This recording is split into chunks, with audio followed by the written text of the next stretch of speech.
everybody, and welcome to Taking Control, the ADHD podcast on rashpixel.fm. I'm Pete Wright, and I'm here with Nikki Kinzer. You are? Yeah, the Nikki Kinzer. Hello, Pete Wright. How are you? The one, the only. I'm so good. I don't know. Given the show today, I go in to look at the show notes today and look at the topic, and I think, okay, Nikki's just taken out, she's sharpened a stick, and she's just going to poke me with it. Yes. Yeah, that's probably what it's going to be about. Mm-hmm. This is therapy for me. So great. Okay. Thanks. No problem. I'm sharpening right now as you do the little why intro. Why are you so calm about it? This isn't even funny to you. It's like very real. It's almost premeditated. Well, let's just say I've had a little bit of experience with not with it personally, but definitely with clients. So that's why I'm not like rattled by it, because I'm hoping this will bring some awareness to some folks. Well, me too. It's all or nothing day today on the ADHD podcast. And before we dig in, head over to takecontroladhd.com. Get to know us a little bit better. You can listen to the show right there on the website or subscribe to the mailing list right there on the homepage. Get an email with the latest episode and other great stuff every single week. You can connect with us on Twitter or Facebook at Take Control ADHD. And our phone number is 503-664-4ADD. We love getting feedback any way you want to send it.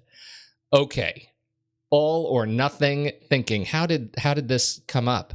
I mean, it feels like this is one of those things where you probably met with 3 opportunities to think about this, and therefore it is a podcast. It is. It's so funny. I get inspiration everywhere. But yes, it is. Well, we were talking a lot about limiting beliefs, and I've talked a lot about this, these beliefs in my coaching groups. And a lot of times what happens is this all or nothing kind of mindset. And what I've noticed is that people don't notice that they're doing it. And that's why I'm hoping that it really brings awareness to folks, because we all have probably heard that one of the challenges with ADHD is this all or nothing, mindset. There's not a lot of flexibility. It's either good or it's bad. I either did really well or I just, did really, really bad. For me, it's all about, I either have all the time I need to do to get this project done, or I have no time to get this project Absolutely. Done. And it's so interesting because you just mentioned, you must have had like 3 opportunities where this has kind of come up in your life. And it came up on a personal level too, but reverse. So my son was sick this week and he woke up with a temperature, and it wasn't real high, but it was enough for me to say, you should probably stay home. It was, I think, about 100 degrees. Right. And he's like, well, he was really concerned about school and didn't want to miss school. And he's like, well, I think what I'd like to do is go back to bed and, see how I feel when I wake up. And if I feel better, then I'd like to go back to school. And I'm like, well, I don't know if that's such a good idea. I'm kind of thinking that if you have a fever still, you should just stay home. You know what he said to me? He's walking up the stairs and he's like, Mom, it doesn't have to be all or nothing. Oh, dear. He has no idea that I was thinking about doing this show. He doesn't even, there's no way he would even know. And that's what he said. And I'm like, that's amazing. Huh. Okay. That's amazing. So needless to say, he did wake up. His temperature went back down to like 99. And so we went ahead and let him go to school. So it wasn't all or nothing. We were flexible. Yeah. We met in the middle and he was fine. It all turned out well. But the point is, it's just like what you were saying.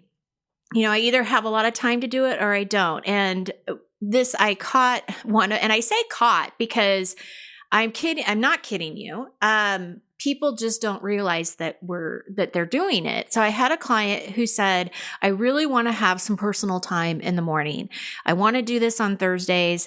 It's the best morning for me, but I just can't ever get it done. Like there's just always so many distractions. Well, the more we dig into it, I said, well, how much time do you want in the morning? Like, what are you thinking? And she's like, well, probably the whole morning, like 3 hours, but I can't ever find 3 hours in a row. Yeah. And I said, okay, well, what if we started at just 30 minutes instead of 3 hours? It doesn't have to be all 3 hours. It could just be 30 minutes. That's a great idea. Yeah, suddenly you're taking ownership of the schedule by just changing your perspective a little bit. Right. And I see this, of course, with like organizing, right? Because people think, well, I need to have a large amount of time. I need to have 4 hours. I need to have a whole weekend to get anything done. But really, all you need is maybe 10 or 15 minutes a day, consistently every day. So it's really kind of getting out of that thinking of it has to be all of this or none of it. A couple more examples that I'm sure people are going to relate to. One is, well, this planner doesn't work. I'm not consistent with it. So I better look for a new planner. Oh, yes. Right? That's all Hallelujah. or nothing thinking. Yeah. Yeah. Okay. Well, planning, weekly reviews, planning my schedule doesn't work. You know why? Because I didn't get everything done. Yeah. Well, and that's all or nothing thinking and inverted logic. Exactly. Right? Exactly. Right. Yeah. that's a double header. Exactly. And then the other thing that comes into play with, I think, all or nothing thinking, again, that people may not, well, actually, I think this one people are more aware of, and that's where perfectionism plays a role in. Because, and I think that more people are aware of this than probably the all or nothing, because they know that, okay, I may be procrastinating on something because I want this to be perfect, and I have this fear that it's not going to be, so it's hard to get started, right? And I think people are more aware of that, and because they don't feel like it's ever going to be good enough, then they don't finish it. So there's that executive function going on of hard to get started, but also hard to follow through. This is what we were talking about with Eric Tivers on the show a couple of weeks back, right? This is backpocketing success. Yeah. This is the thing that I run into all the time. It has to be perfect. If it's not perfect, people will not love it. Therefore, I shouldn't do it because clearly people would not love it. It is, exactly. It ties totally right into that. It doesn't make sense, right? Well, and then when you do end up procrastinating or you put it in your back bucket, then we're not happy with the results. We don't feel good about it. And then it lowers our confidence and self-worth and all of that. So it's, there's a lot of dangers here with this type of thinking.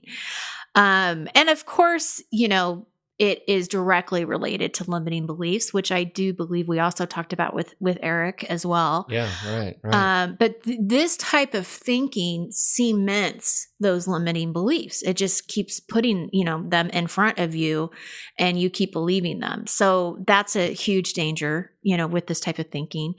Also, I think what happens is it really creates people to have extreme and impossible expectations. Yeah. Well, talk more about that. Like, what do you see when you're working with your clients? Well, I think that, like, for the planner, for example, well, this planner doesn't work because they're looking for it to be the perfect planner. But the planner is only a tool, right? There probably isn't any such thing as perfect, because even if you think that it's the perfect planner, in 2 months it might change, your schedule might change, or something changes, and now it's not perfect anymore.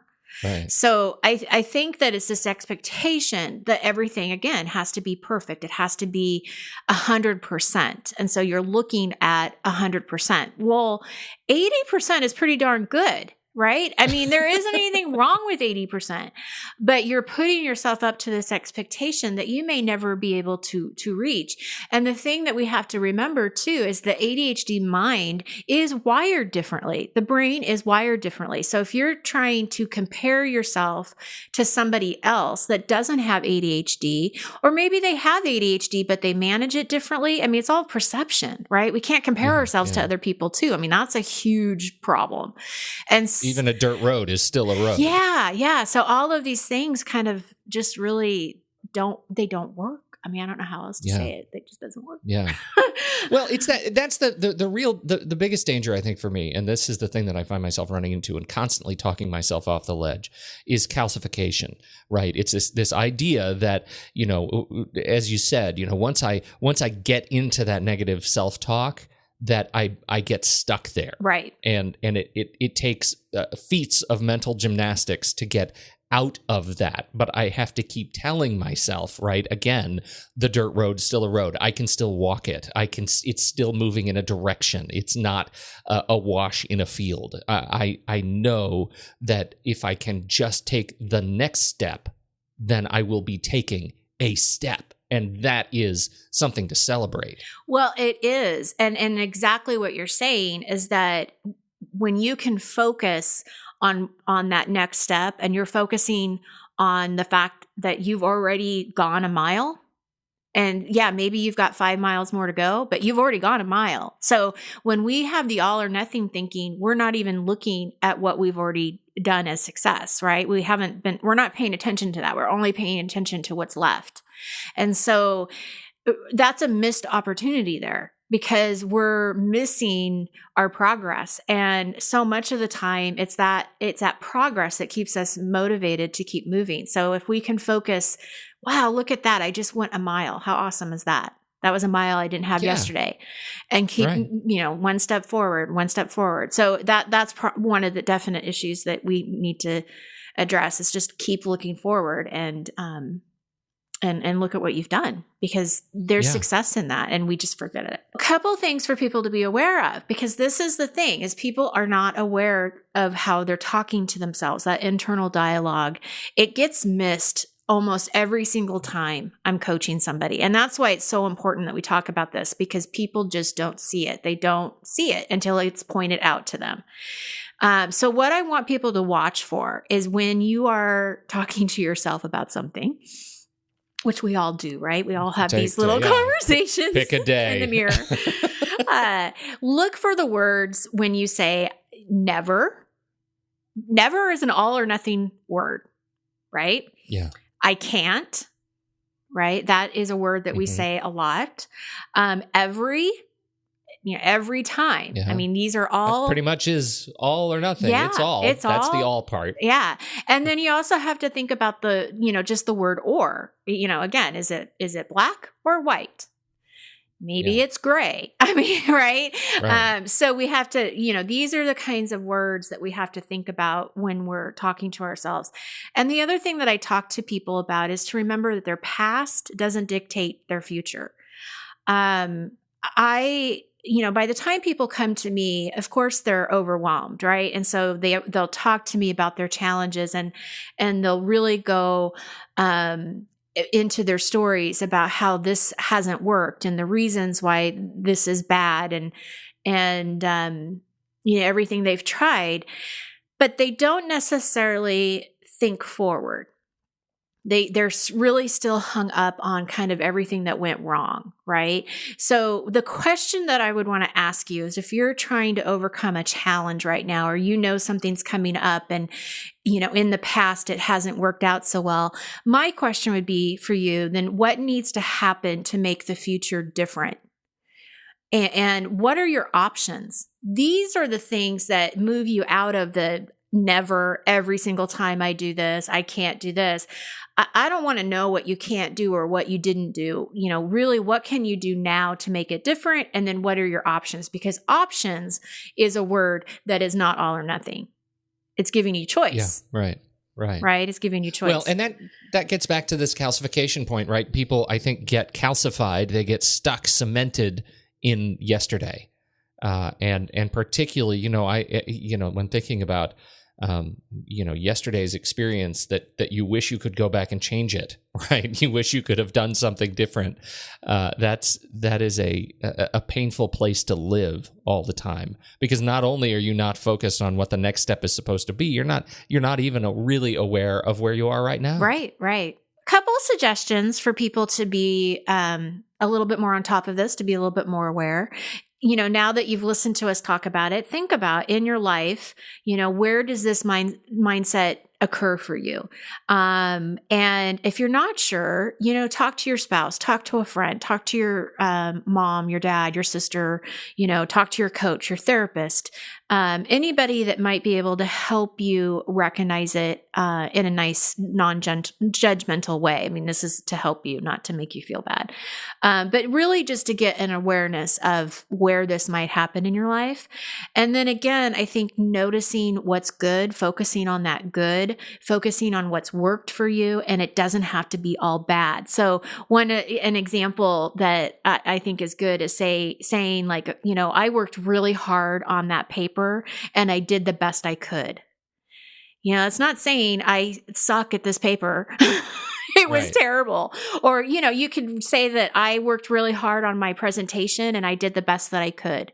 But really seeing that I put the effort in there and I ddid the best that I could. Here's what I learned about writing papers from this experience. Exactly. Here's what I learned about, talking in front of people. Next time I'm, going to make sure the microphone works. I mean, I don't right. Whatever it is, but switching your internal dialogue, right? And then I think it is starting to, when you start to relive the past, again, asking yourself, what are my options here? I had a client tell me the other day that I thought this was really great. She said, okay, I'm drawing the line in the sand.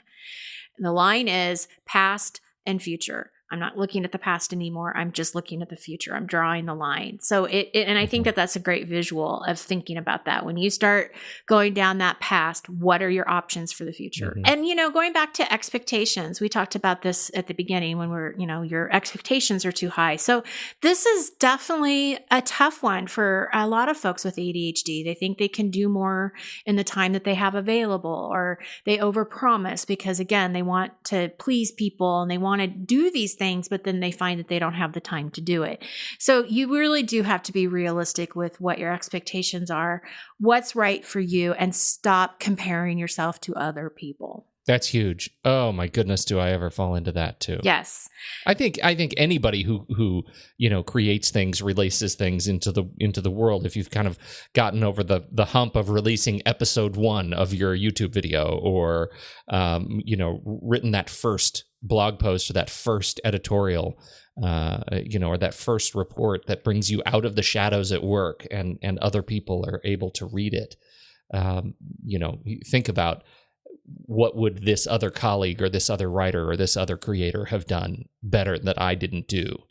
And that is another paralyzing challenge. Oh, it's awful. Yeah, there's nothing good that's going to come out of that. Nothing. And then the last point that I would say is to practice.